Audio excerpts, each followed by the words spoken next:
Dale Matthews, Grants Pass. I was talking today with a fellow from the Attorney General's office on background. And during a break in the conversation, he said, "What is it with Josephine County?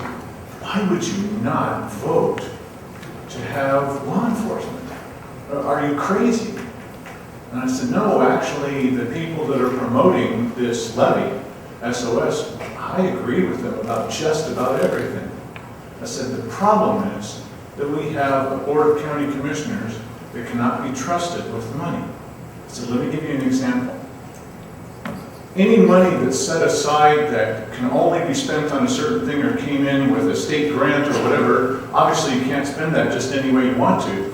But $600,000 set aside for one piece of software, $60,000 a year just to keep it running. Now, if you run a company and it costs you $60,000 for one piece of software, you might think, "Gold, that's a lot." That's every year.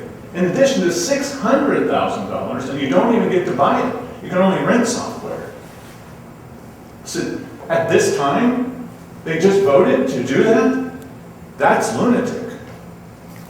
We're going to have one police officer patrolling the rest of the county, and they're spending $600,000 on software?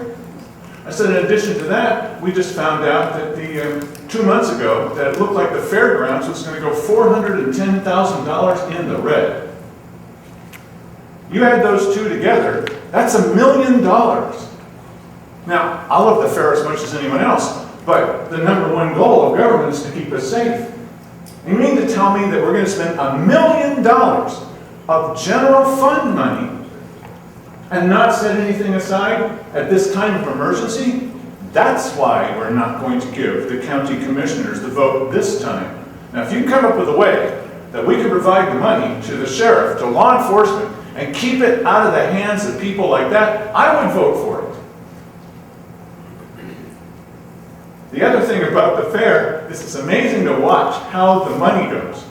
It turns out... Excuse me for a second, does this eventually affect the city of Grants Pass?